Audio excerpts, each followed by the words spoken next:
Your first 10 videos should be terrible. Not because you should intentionally make them terrible content, not because quality does not matter, and not because you should upload something careless, confusing, or completely unwatchable. But your first 10 videos should be terrible because you are a beginner or just barely after a beginner, and you're supposed to have awkward delivery. You're supposed to make editing mistakes. You're supposed to discover what audio sounds worse than what you originally thought. You are supposed to realize that the shot you imagined in your head does not look nearly as cinematic once it's actually on screen. Your first video may receive almost no views. I've been there. Your first thumbnail may be ugly. Your first title may not be clickable, but your pacing may be slow. Your lighting may look strange, and as you may feel incredibly uncomfortable hearing your own voice. That is not proof that you should stop creating. That is proof that you have finally started learning. Because before you create the first video, all your talent exists in theory. After you create it, you finally have something real to improve upon and to show that you've done it. Your first videos are not supposed to prove how talented you are. They're supposed to reveal what you need to learn to get better. In this video, I'm going to show you why trying to make your first project look like your 100th project is one of the fastest ways to end up never publishing anything. I'm also going to give you a specific purpose for each of your first 10 videos, so you're not just posting randomly and hoping you somehow improve. One of the biggest problems beginners face is not a lack of ability. It is an unrealistic reference point. You watch a filmmaker for example, I watch Devin Supertramp, Peter McKinnon, Parker Walbeck, Mark Rober, Mr. Beast, or whoever inspires you. You see the camera movement, the lighting, the locations, the music, the editing, the storytelling, the confidence, and you feel like and then you look at your first attempt and you think, mine does not look anything like that. Well, of course it doesn't. You are comparing your first project to someone else's 500th project. You are comparing your unpaid solo experiment to a creator who may have a producer, an editor, a thumbnail designer, researcher, camera operator, years of experience established behind them. They've got systems, expensive equipment, and already an audience that understands them. You are seeing the finished product. What you're not seeing is the thousands of bad decisions and hours that they've already made in private and in public, and in some cases for years. You're not seeing the awkward early uploads either. You're not seeing the videos that received almost no views. You're not seeing the project that took 3 weeks and completely failed. You're not seeing the years when they were learning how to speak and edit and frame, write, direct, lead, sell, and finish. Guys, one of my favorite things to do is go to Parker or Devin's channel and click not on the popular or recent, but go to the oldest tab and watch their old first 10, 20 videos and be like, some of these are bad. And then compare them to where they are now. So, you're comparing your practice footage basically to someone else's highlight or demo reel. Inspiration is useful when it shows you what may eventually be possible or give you something to strive for. I want to become the next Devin Supertramp. I want to be sort of a Parker Devin hybrid. I want to be the next Devin Supertramp. But it becomes destructive when you use professional work as your minimum standard for allowing yourself to begin. And I know this because I've done that for the last decade now, particularly the last 3 or 4 years when I actually got into video. I had a lot of hard times where I was looking at their stuff and I was like, I don't look like any of that. My stuff doesn't look like that. Doesn't sound like it. Doesn't, the confidence, the stutters, it's just not perfect or fresh. And it's only when I finally got to meet a couple of them and have some of their friends be my friends now, and they've all kind of been like, dude, your first 100, like Mr. B says, your first 100 videos are gonna suck. Let them suck. They're learning, right? Your first video does not need to compete with the best creator in your industry. It needs to be better than the video that you've never made or just made. Most creators will not admit that they are afraid. Instead, they'll say something like, I just need a better camera, or I need to learn editing first. I need a better logo. I need to choose the perfect niche. I need to build a studio. I need to finish another course. I need to rewrite the script one more time, right? Or I want my first video but properly represent my brand. And I know that one very well because these are some of my first few videos right now for YouTube, and I'm doing the same thing. I'm working on my setups and stuff, and I want to really represent. But I have little inconsistencies, and I realized, you know what? It's better to get it done and out and published than waiting and never making this video. So some of those concerns can be legitimate, and you should learn, you should prepare, you should care about the quality, but preparation becomes procrastination when it no longer leads to an actual deadline. Sometimes perfectionism is not really about producing excellent work. It's about avoiding the moment when other people can judge the work. Because as long as the video is still being planned, it can remain imperfect. It can remain perfect. It can remain perfect in your imagination, in your mind. But the moment you export and publish it, reality gets involved. People might not watch it. Someone might leave a negative comment. Oh my gosh, your friends and family may see you trying something new, right? A more experienced creator may notice your mistakes, right?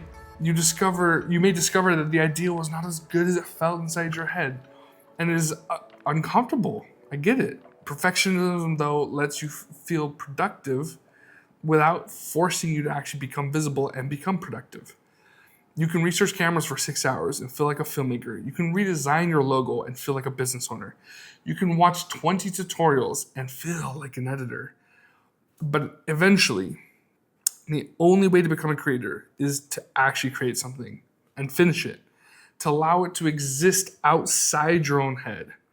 High standards say, I'm going to do the best work I can within the time and resources I have. Fear-based perfectionism says, I'm not allowed to finish until nobody can criticize me. The second standard is impossible. People are always going to criticize your work. I've had plenty of people that have said, my stuff that I've put out has been crap, they haven't enjoyed it, thought it was terrible, blah, blah, blah.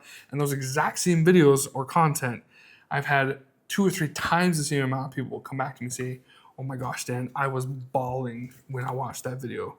That wedding video had me bawling, right? Or that race video got me so pumped up, it moved me, it impacted and inspired me, right? So no matter how good you become, someone can always criticize your work. Your goal is not to become impossible to criticize. Your goal is to become willing to learn. Now, private practice is valuable. You can practice camera settings in your room. You can learn lighting without showing anybody. You can edit sample footage. You can rehearse your delivery. You can create test projects. All good. Good. Go for it. Good on you. But private practice cannot teach you everything. Publishing teaches you how to finish.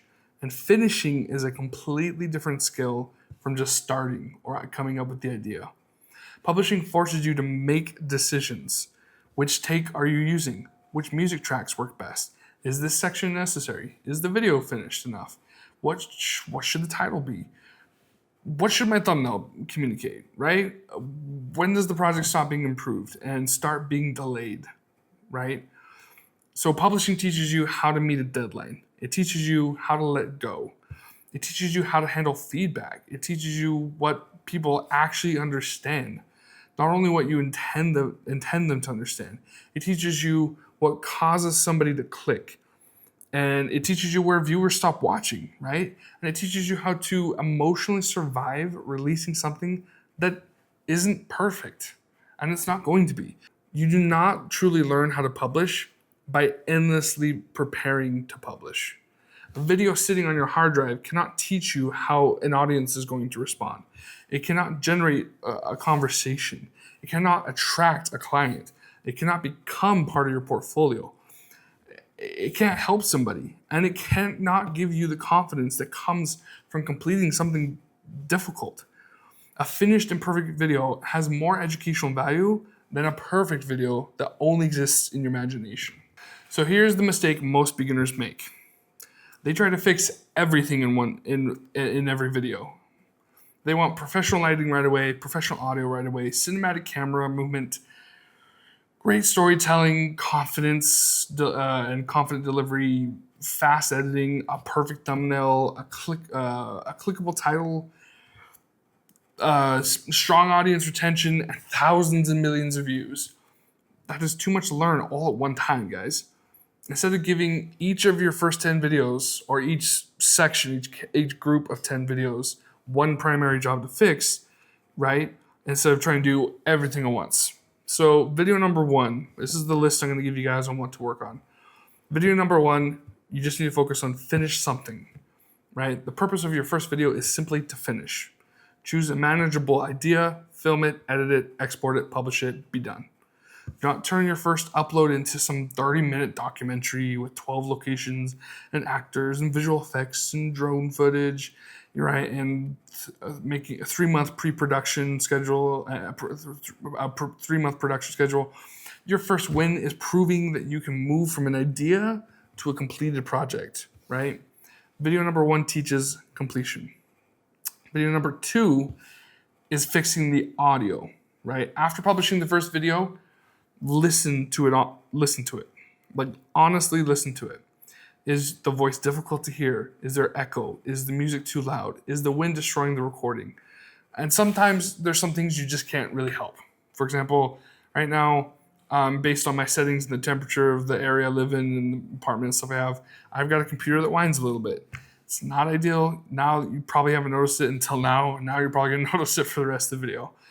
But I then went and spent a little bit of time and a little bit of money to find some things to help improve that. And that deals with audio. Not only do I have a boom mic here to record my audio on a secondary mic, I actually have a third mic, a little Sony mic as a recording the area too as a backup. But I went and got this Hollyland Mark II mic, which is supposed to be known and really well job from what I can tell in doing background noise reduction. So I'm improving my audio and working on improving my audio for you guys, right? So number 2 is improve one major audio problem. That getting noise canceling mics, right? Background noise canceling mics, or instead of getting just a little teeny lapel mic, getting a better boom mic for better quality, or having two mics for backups, so that if you forget to record the one, you actually still have the other track. Just find one major audio problem and fix it. You do not have to try and fix all of them at once and all on the very next video. You don't necessarily need an expensive microphone either. Just something more than your $25, $30 Amazon cheap plastic one. So move closer to your microphone, right? You already have. Or choose a quieter location. Reduce the background music. Use blankets or carpets or furniture or a small room or a closet to reduce echo. People will forgive an imperfect image, right? People play Minecraft and it's like 480p resolution, right? Everything's cubes. So they'll forgive an imperfect image much faster than audio that they cannot hear or understand. So video number 3 is now improve the image. For the third video, you want to improve the image. That might mean one of a number of things. Better lighting, a cleaner background, more intentional framing, correct exposure, a stable camera, or simply moving closer to a window instead of filming under some terrible ceiling light. And I don't have mine on right now. I've got actual studio lights, but do not try to create a Hollywood set. Learn how to make your current learn how to make your current equipment look better. So video number 4 is improving the opening, right? Meaning your hook or your delivery. Your fourth video should focus on the first 30 seconds. Why should someone keep watching? What problem are you solving for them? What question are you answering? What transformation are you promising, right? Beginners often spend a long time introducing themselves, right? Before giving the viewer a reason to care. Hi guys, I'm Dan, welcome to my channel, and today we're gonna right? Instead, start with the tension, the question, the promise, the result, or the problem. The viewer does not owe you their attention. You have to earn it, and quickly. Video number 5, improve the structure. For video 5, organize the idea more clearly. Give it a beginning, a middle, and an end, just like a movie does, right? Your hook. Then after your hook, right, what is the points or the list or whatever it is you're gonna do, and then your end, like how do you end it up, wrap it up, right? What's your call to action? What's your outro phrase, whatever. Give it structure, right? I don't want to give you too much of a here's how you do it because I want you to have the creative freedom and come up with what you want it to be. But tell the viewer where you are taking them. group related ideas together, right? Do exactly like I did. Go back and watch the beginning of this video. You'll see I did the same thing. I told you, hey, in this video, I'm going to be doing this, this, and this. I just didn't say it that way because when you go, hey, today I'm going to, people sign off. But remove repeated points, make the progression feel intentional. A video does not become valuable merely because it contains valuable information. The viewer has to be able to follow it. So number 6, improve your delivery for video 6. Focus on how you communicate. Speak more clearly. Use more vocal energy. Look at the lens, right? Pause intentionally sometimes. Stop apologizing for being on camera. Your delivery will probably feel exaggerated while recording and completely normal when you watch it back. And trust me, this is something while I'm recording this right now, I'm keeping in mind. I noticed I've had my gaze locked for the most part on the tripod and the camera here with you guys. And that's why I'm doing it now. And you can see now it sort of feels like I'm staring you down. But that's why I've been occasionally, looking over or looking at using my laptop here as an excuse to look down, so I feel more natural. I'm just not locked on you the whole time. I'm looking at the parts of my table or my light, right, or other parts of the room, because that's what you do when you talk with people. You occasionally look away or break eye contact. So I've been trying to work on my communication with you and delivery with you in this video. So the confidence does not usually appear before repetition does. I'm going to have to do this a lot more to get better confidence, but confidence is often the result of surviving enough uncomfortable repetitions. So video number 7 for you guys is then to improve the edit. For the video 7, you're now removing parts that are slowing everything down. Any of your breaths, deep breaths, right? Or your so's, wells, like anything that slows the pacing down or anything like that, everything's gone. Cut it. Cut repeated sentences, short and long pauses, or take pauses out. Use B-roll when it improves understanding. Use music intentionally rather than hiding weak pacing beneath it. The goal is not to make every second chaotic or flooded with overstimulating people, but the goal is to remove what does not help the viewer. So video number 8, improve the packaging for the video. So now we're focusing on the title and the thumbnail. A good video with weak packaging may never receive the chance to prove that it is good or even get seen, right? It can be a great video. It can be Hollywood level award-winning video.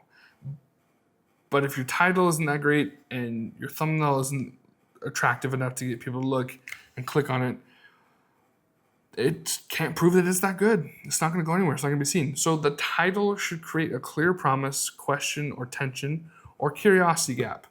The thumbnail should communicate one simple idea. Do not summarize the entire video in 12 tiny words. Make the title and thumbnail work together, okay? Now, video number 9 is you make it for one specific person. So this video, this is not my ninth video, but video 9, you need to stop trying to speak to everybody and picture it for one person. I have designed and focused on making this video for you, not everybody else. I thought about you and I thought, what would you want to hear? Where are you in your journey, relatively speaking? And how can I help you, not just everybody else? What are you struggling with? What do you already know or don't know that I could help you with? What do you want? What would make you feel more understood? A video made for everybody often feels personable to nobody, right? Notice how I also said you. I didn't say to them or to us or to we. I said, what do you want? How do you want to feel? What do you already know? So by making it specific, right? Specificity does not always shrink your audience. Sometimes it can help it explode. It helps the right person recognize that the video is meant for you, and for them, right?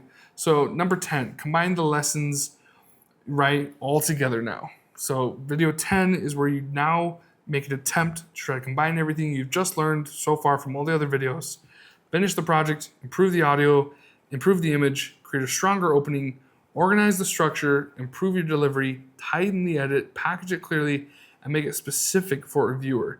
And if you do all that, it will still contain mistakes, so in your first 10 videos, And that is totally okay, guys. But the purpose of video 10, see, I just had a mistake right there, imperfection. I had a couple of them throughout this video. I'm gonna leave them in.